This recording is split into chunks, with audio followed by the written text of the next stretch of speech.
नमस्कार। देखिए, आज के इस वीडियो में हम पर्वत के बारे में पढ़ेंगे, जो कि बहुत ही महत्वपूर्ण टॉपिक है। किसी भी एग्जाम में एक या दो प्रश्न जो है इससे पूछा जाता है। तो चलिए अब वीडियो को शुरू करते हैं। तो देखिए, हम सबसे पहले समझ लेते हैं कि भारत में जो है भौतिक विभाजन कैसे हुआ है। भारत में हर तरह की विविधता पाई जाती है। कहीं पर ऊंचे ऊंचे पर्वत हैं, तो कहीं पर समतल पठार हैं, तो अधिकांश भाग पर समतल मैदान है। इस तरह की विविधता जो है भारत में देखने को मिलती है। देखिए, पर्वत जो है, भारत में पर्वतीय क्षेत्र का विस्तार भारत के संपूर्ण क्षेत्रफल का 10.7% भाग पर है। इसका मतलब हुआ कि भारत के संपूर्ण क्षेत्रफल में 10%, लगभग 10.5% क्षेत्रफल पर पर्वत है। ठीक है। उसके बाद कि भारत में पहाड़ी क्षेत्र का विस्तार जो है भारत के संपूर्ण क्षेत्रफल का 18.6% भाग पर है। यानी 18.6% भाग पर भारत के पहाड़ी हैं। केवल और केवल क्या है? पहाड़ी। उसके बाद वही भारत में पठार का विस्तार एक ही स्थान पर है, 27%। पूरे भारत में एक ही स्थान पर कितना परसेंट पठार हैं? तो 27% जो है पठार हैं, संपूर्ण क्षेत्रफल के, भारत के क्षेत्रफल के। उसके बाद भारत में सबसे विस्तृत भौगोलिक क्षेत्र का विस्तार मैदान का है, 43%। यानी भारत के संपूर्ण क्षेत्रफल के सबसे ज्यादा 43% भाग पर जो है मैदान है, यानी मिट्टी है। भारत के सबसे अधिक भूभाग पर मैदान ही है, यानी भूमि, केवल समतल भूमि पाया जाता है सबसे अधिक भूभाग पर। ठीक है। तो आइए अब समझ लेते हैं कि पर्वत, पठार, इन सब में जो है अंतर क्या होता है। तो देखिए, पर्वत जो होता है ये शंकुआकार होता है, यानी इसका ऊपरली भाग जो होता है वो नोकीला होता है। ठीक है, तो उसको पर्वत कहा जाता है और ये बहुत अधिक ऊंचा होते हैं। और जो पठार होता है इसका ऊपरली भाग समतल होता है। ठीक है, तो पठार का ऊपरली भाग कैसा होता है? समतल, यानी सपाट होता है। उसके बाद आता है भूमि। भूमि जो है यह भी समतल होता है, भूमि यानी जमीन। और उसके बाद सबसे नीचे आता है समुद्र। सबसे नीचे क्या रहता है? समुद्र रहता है। ठीक है। अब देखिए, पहाड़ी जो होता है, पहाड़ी भी पर्वत की तरह ही होता है, लेकिन यह हाइट में छोटा होता है। आकार में कैसा होता है? छोटा होता है। पर्वत की तरह ऊंचा ऊंचा नहीं होता है। पर्वत बहुत ज्यादा ऊंचा होता है, लेकिन पहाड़ी जो है पर्वत की तरह होता है, लेकिन आकार में छोटा होता है, तो उसको जो है पहाड़ी कहा जाता है। ठीक है। तो आइए अब हम पढ़ते हैं कि भारत में कहाँ कहाँ पर पर्वत श्रेणी है। तो देखिए, हम सबसे पहले देखते हैं कि जम्मू कश्मीर में कौन सी पर्वत श्रेणी है। तो देखिए, जम्मू कश्मीर में जो है 4 पर्वत श्रेणी है: काराकोरम, लद्दाख, जास्कर, पीर पंजाल। ये 4 पर्वत श्रेणी जो है जम्मू कश्मीर में है। ठीक है। देखिए, काराकोरम पर्वत श्रेणी में ही भारत की सबसे ऊंची चोटी गॉडविन ऑस्टिन है, यानी केटू है। केटू जो है यह काराकोरम पर्वत श्रेणी में है, और काराकोरम पर्वत जो है यह जम्मू कश्मीर में। ठीक है। केटू की ऊंचाई 8,611 मीटर है। तो इसको आप ध्यान में रखिएगा कि केटू जो है किस पर्वत श्रेणी में है? तो काराकोरम पर्वत श्रेणी में है। ठीक। और यह जो चोटी है पाक अधिकृत कश्मीर में स्थित है। इसका मतलब हुआ कि आज वर्तमान में जो है केटू जहां पर है वह हिस्सा जो है पाकिस्तान के कब्जे में है। ठीक है। उसके बाद है लद्दाख। देखिए, लद्दाख पर्वत श्रेणी में वनस्पतियों का अभाव है।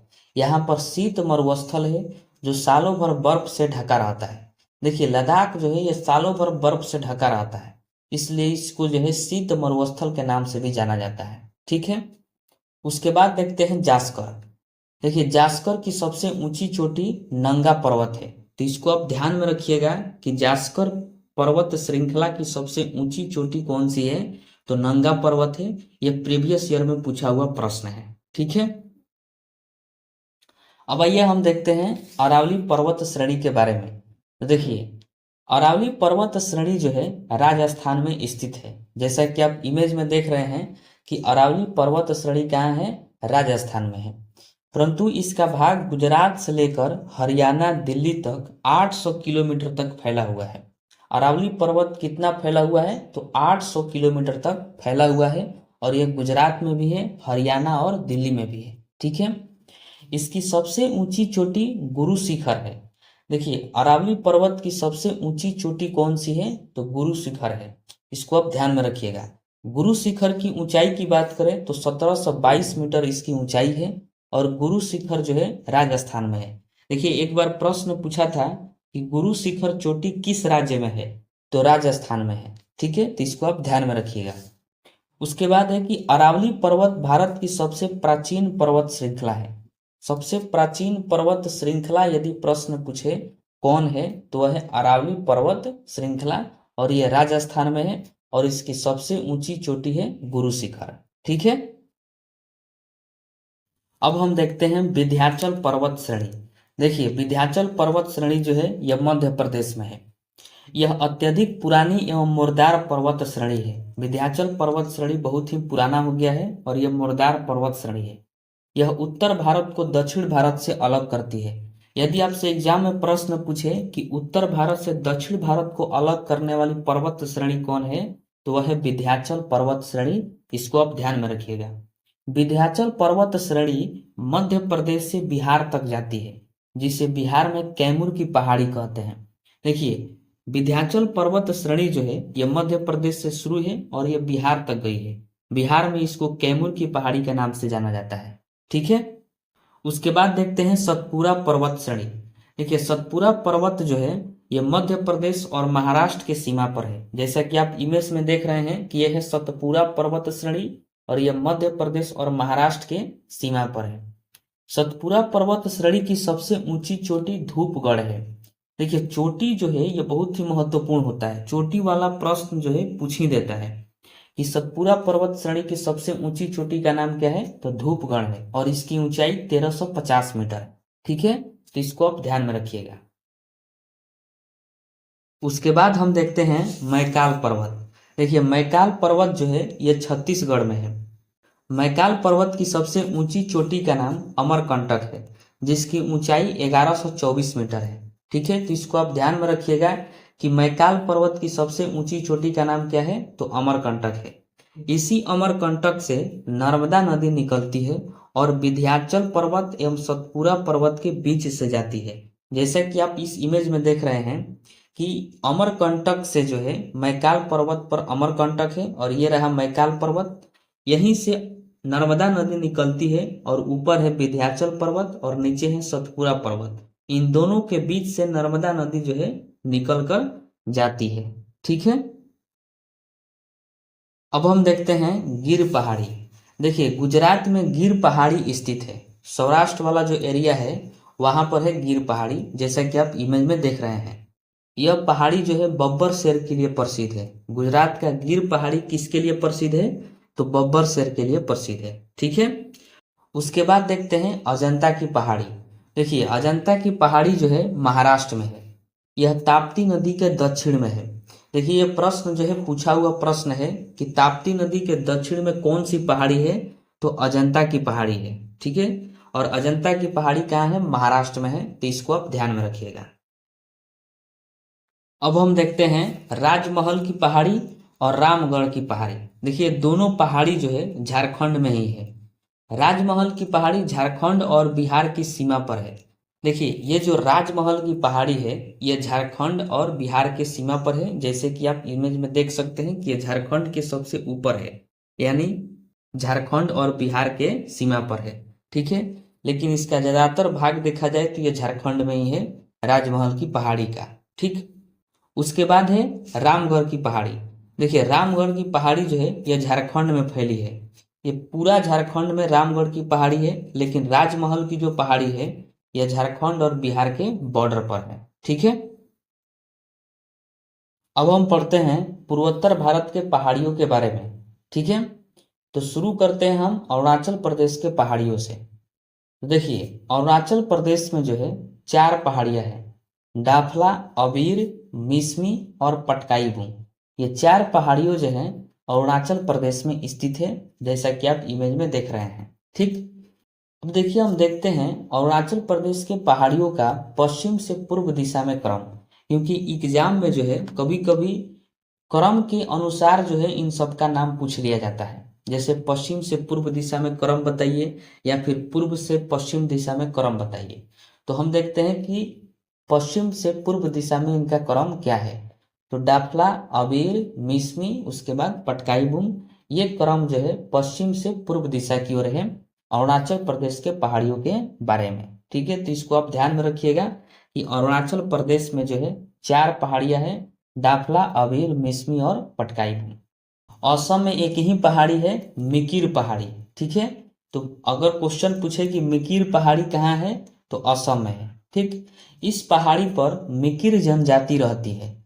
मिकिर पहाड़ी पर ही मिकिर जनजाति रहती है और ये जनजाति जो है जंगलों को जलाकर झूम खेती करते हैं।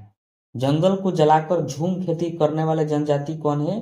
तो मिकिर जनजाति है, जो मिकिर पहाड़ी पर रहते हैं और मिकिर पहाड़ी असम राज्य में है। ठीक है, अब देखिए मेघालय में 3 पहाड़ी है, गारो, खासी, जयंतिया। ये मेघालय में पहाड़ी है। ठीक है, इन्हीं पहाड़ियों पर सर्वाधिक वर्षा वाला स्थान मासिन राम है। जैसे आप सुने होंगे कि सर्वाधिक वर्षा वाला स्थान जो है मासिन राम मेघालय है। मासिन राम मेघालय इन्हीं पहाड़ियों पर स्थित है। मेघालय में 3 पहाड़ी है, गारो, खासी और जयंतिया। ठीक है, आइए अब आगे देखते हैं। देखिए नागालैंड में नागा पहाड़ियां है, जैसा कि आप इस इमेज में देख रहे हैं। और नागा पहाड़ी जो है नागालैंड और म्यांमार के सीमा पर है। ठीक है, नागा पहाड़ी पूरा पूरा नागालैंड में नहीं है, यह नागालैंड और म्यांमार के सीमा पर है। इसकी सबसे ऊंची चोटी सारामती है। नागा पहाड़ी की सबसे ऊंची चोटी कौन सी है? तो सारामती है। इसकी ऊंचाई जो है 3825 मीटर है। ठीक है, तो इसको आप याद रखिएगा कि नागालैंड में नागा पर्वत है और इसकी सबसे ऊंची चोटी जो है सारामती है, ऊंचाई 3825 मीटर है। ठीक है, देखिए मिजोरम राज्य जो है ये पूर्वोत्तर भारत का राज्य है। यहाँ पर 2 पर्वत है, मिजो और लुसाई। ये पर्वत मिजोरम में है, इसको आप ध्यान में रखिएगा। ठीक है, अब हम पढ़ते हैं पश्चिमी घाट पर्वत श्रेणी के बारे में। तो देखिए आप इस इमेज में ध्यान से इसको देखिए। पश्चिमी घाट जो है गुजरात व महाराष्ट्र की सीमा से शुरू होकर महाराष्ट्र, गोवा, कर्नाटक, तमिलनाडु तथा केरल होते हुए कन्याकुमारी तक फैली हुई है। देखिए पश्चिमी घाट पर्वत श्रृंखला जो है ये जो है कन्याकुमारी तक फैली हुई है। ठीक, पश्चिमी घाट की सबसे ऊंची चोटी अनाईमुदी है, जो दक्षिण भारत की सबसे ऊंची चोटी है। देखिए दक्षिण भारत की सबसे ऊंची चोटी का नाम क्या है? अनाईमुदी है। तो इसको आप ध्यान से पढ़िएगा कि दक्षिण भारत की सबसे ऊंची चोटी कौन सी है? अनाईमुदी। और ये जो अनाईमुदी है यह पश्चिमी घाट की सबसे ऊंची चोटी है। तो आपसे ये प्रश्न ऐसे भी पूछ सकता है कि पश्चिमी घाट की सबसे ऊंची चोटी तो अनाईमुदी है और इसकी ऊंचाई 2695 मीटर है। और ये अनाईमुदी दक्षिण भारत की सबसे ऊंची चोटी है। ठीक है, अब आइए पश्चिमी घाट पर्वत की प्रमुख चोटियों को देख लेते हैं। तो देखिए कुद्रेमुख, कलसुबाई, महाबलेश्वर ये जो हैं पश्चिमी घाट पर्वत की प्रमुख चोटी हैं। कलसुबाई, महाबलेश्वर महाराष्ट्र में है। ये प्रीवियस ईयर में पूछा हुआ प्रश्न है कि कलसुबाई, महाबलेश्वर जो है किस राज्य में है? तो महाराष्ट्र में स्थित है। ठीक है, देखिए भारत के सबसे नीचे 2 पहाड़ियां हैं, अन्नामलाई और काराडमम की पहाड़ी, जैसा कि आप इमेज में देख रहे हैं।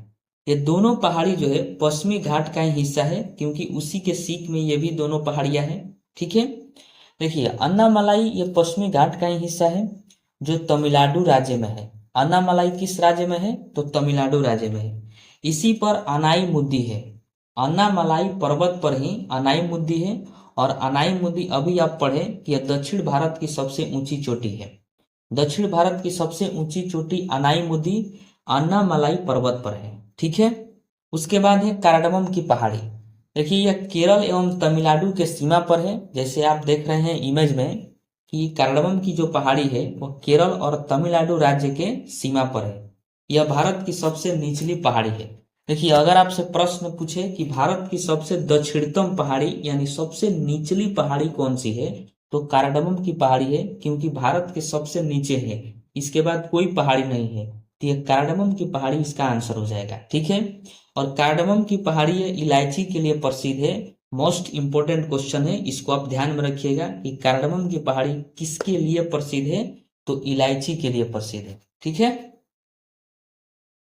अब हम देखते हैं नीलगिरी पहाड़ी। देखिए नीलगिरी पहाड़ी जो है इसका आकार त्रिभुजाकार है, जैसा कि आप इमेज में देख रहे हैं। देखिए नीलगिरी पहाड़ी तमिलनाडु राज्य में है। किस राज्य में है? तो तमिलनाडु में है। नीलगिरी पहाड़ी में पूर्वी घाट और पश्चिमी घाट ये दोनों आकर मिलते हैं नीलगिरी पहाड़ी में। ठीक है, तो इसको आप ध्यान में रखिएगा कि पूर्वी घाट और पश्चिमी घाट कहाँ पर मिलते हैं?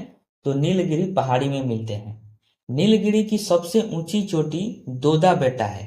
देखिए दोदा बेट्टा जो है ये नीलगिरी की सबसे ऊंची चोटी है। इसकी ऊंचाई की बात करें तो 2637 मीटर है दोदा बेट्टा की ऊंचाई, और यह नीलगिरी की सबसे ऊंची चोटी है। ठीक है,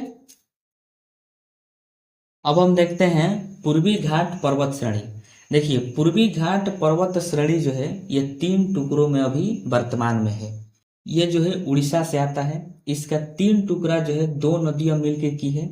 एक हिस्सा जो है गोदावरी नदी तथा दूसरा हिस्सा को कृष्णा नदी जो है काटी है।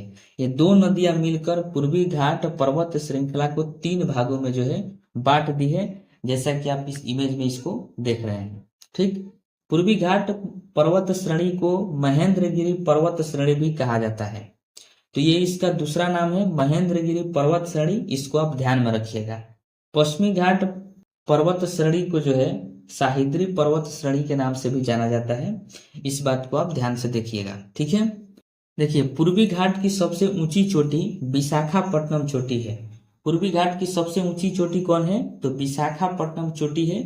चोटी एकदम फिक्स याद रखिएगा, क्योंकि ये एग्जाम में जो है और पूछे या ना पूछे चोटी जरूर पूछता है।